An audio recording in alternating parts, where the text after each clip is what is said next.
Priya ಪಿತ್ತು YouTube channel. ನಾನಿವತ್ತು ನನ್ನ ಮಗ ಈ ಹಿಂದೆ ಯಾವತ್ತೂ ತಿಂದೇ ಇರೋ ಹಣ್ಣನ್ನು ಟ್ರೈ ಮಾಡಿಸ್ತಾ ಇದ್ದೀನಿ. ಬನ್ನಿ ನೋಡೋಣ ಅವನ ರಿಯಾಕ್ಷನ್ ಹೇಗಿರುತ್ತೆ ಅಂತ. ಚಿನ್ನ ಬಾಯಿಲಿ ಬಾ, ನಿಂಗೇನೋ ಸರ್ಪ್ರೈಸ್ ಇದೆ, ಬಾ ಕಣ್ಣು ಮುಚ್ಕೋ. ನಾನು ತೋರಿಸ್ಲಾ ಇವಾಗ? ಕಣ್ತೆಗೆ. ಏನಮ್ಮ ಇದು? ಇದು ಕ್ಯಾಶ್ಯೂ ಫ್ರೂಟ್. ಕ್ಯಾಶ್ಯೂ ಫ್ರೂಟ್ ನೋಡಿದೀಯಾ ನೀನು? ಕ್ಯಾಶ್ಯೂ ನೋಡಿದೀಯಾ ತಾನೇ? ನೋಡಿದ್ದೀನಿ. ಹಾಂ, ಇದು ಕ್ಯಾಶ್ಯೂ ಫ್ರೂಟ್. ಕ್ಯಾಶ್ಯೂ ಎಲ್ಲಿರುತ್ತೆ ಅಂದರೆ ಇಲ್ಲಿದೆ ನೋಡು, ಕ್ಯಾಶ್ಯೂ ನಟ್.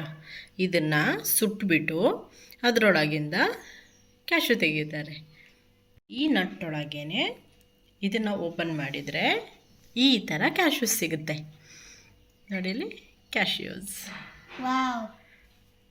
ಈ ಫ್ರೂಟು ಮಂಗಳೂರಲ್ಲಿ ಪ್ರಕುಲ್ ಇದ್ದಾನಲ್ಲ, ಪ್ರಕುಲ್ ಮನೇಲಿ ಬೆಳೀತಾರೆ ಇದನ್ನು. ಹೌದಾಯ್ತಾ? ಇದರೊಳಗೆ ನಟ್ಟಿರುತ್ತೆ, ವೈಟ್ ಕಲರ್ ನಟ್. ನೀನು ನೋಡ್ದೆಲ್ಲ ಕ್ಯಾಶ್ಯೂ ಇರುತ್ತಲ್ಲ, ಆ ಥರ ಇದ್ರೊಳಗೆ ನಟ್ಟಿರುತ್ತೆ. ಇದನ್ನು ಇವಾಗ ಫ್ಯಾಕ್ಟ್ರೀಸಲ್ಲೆಲ್ಲ ಅದೇನೇನೋ ಪ್ರೊಸೆಸ್ ಮಾಡಿಬಿಟ್ಟು ತೆಗಿತಾರೆ.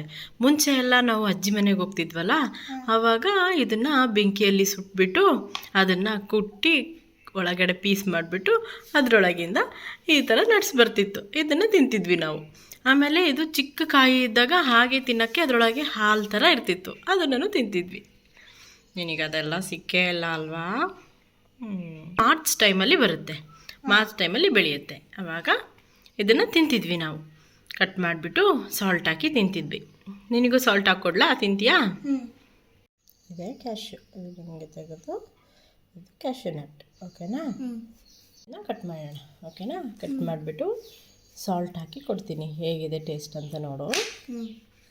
ನೋಡು, ಈ ಥರ ಇರುತ್ತೆ, ಜ್ಯೂಸಿಯಾಗಿರುತ್ತೆ ಒಳಗಡೆ. ನೋಡಿ ಎಷ್ಟು ಜ್ಯೂಸಿಯಾಗಿದೆ ಅಲ್ವಾ? ಇದನ್ನು ಕಟ್ ಮಾಡಬೇಕು. ಕಟ್ ಮಾಡಿಬಿಟ್ಟು ಉಪ್ಪು ಖಾರ ಹಾಕಿ ತಿನ್ನೋದು. ಖಾರ ಬೇಕಾದರೆ ಹಾಕೋಬೋದು, ಬೇಡ ಅಂದರೆ ಬೇಡ.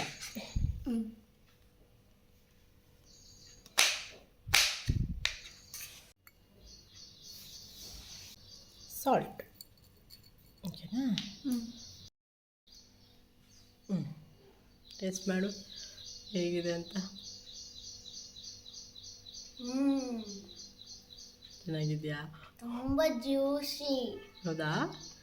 ಒಗ್ರಿದೆಯಲ್ಲ ಸ್ವಲ್ಪ, ಹುಳಿ ಇದೆಯಾ?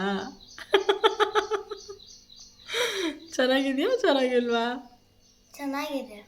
ಹೀಗೆ ನನ್ನ ಮಗ ಒಂದು ಫ್ರೂಟ್ ತಿಂದು ಖಾಲಿ ಮಾಡ್ದ. ನಮ್ಮ ಅಪ್ಪ ಅಮ್ಮ ತಿಂದಿರೋ ಹಣ್ಣುಗಳು ನಾವು ತಿಂದಿಲ್ಲ, ನಾವು ತಿಂದಿರೋ ಹಣ್ಣುಗಳು ನಮ್ಮ ಮಕ್ಕಳು ತಿಂದಿರಲ್ಲ. ಅದಕ್ಕೋಸ್ಕರ ನಾನು ಸ್ಪೆಷಲ್ಲಾಗಿ ಯಾವುದಾದ್ರೂ ಫ್ರೂಟ್ ಸಿಕ್ಕಿದ್ರೆ ನನ್ನ ಮಗನಿಗೆ ಅದನ್ನು ಟೇಸ್ಟ್ ಮಾಡಿಸ್ತೀನಿ.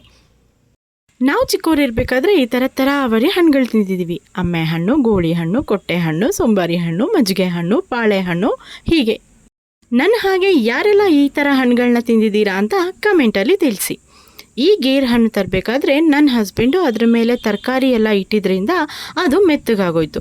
ಹಾಗೆ ತಿನ್ನೋಕ್ಕೆ ಕಷ್ಟ ಆಗುತ್ತೆ ಅಂತ ಹೇಳಿ ಇದರಿಂದ ನಾನು ಪ್ರೋಬಯೋಟಿಕ್ ಡ್ರಿಂಕ್ ರೆಡಿ ಮಾಡಿದ್ದೀನಿ. ಅದನ್ನು ನೆಕ್ಸ್ಟ್ ವಿಡಿಯೋದಲ್ಲಿ ನಿಮಗೆ ತಿಳಿಸ್ತೀನಿ. ನಿಮಗೂ ಈ ಥರ ಡಿಫ್ರೆಂಟ್ ಫ್ರೂಟ್ಸ್ ಸಿಕ್ಕಿದ್ರೆ ಟ್ರೈ ಮಾಡಿ ಅಂತ ಹೇಳ್ತಾ, ಯಾರೆಲ್ಲ ನನ್ನ ಚಾನಲ್ನ ಸಬ್ಸ್ಕ್ರೈಬ್ ಮಾಡಿಲ್ಲ ಪ್ಲೀಸ್ ಸಬ್ಸ್ಕ್ರೈಬ್ ಮಾಡಿ, ಲೈಕ್ ಮಾಡಿ, ಶೇರ್ ಮಾಡಿ, ಕಮೆಂಟ್ ಮಾಡಿ.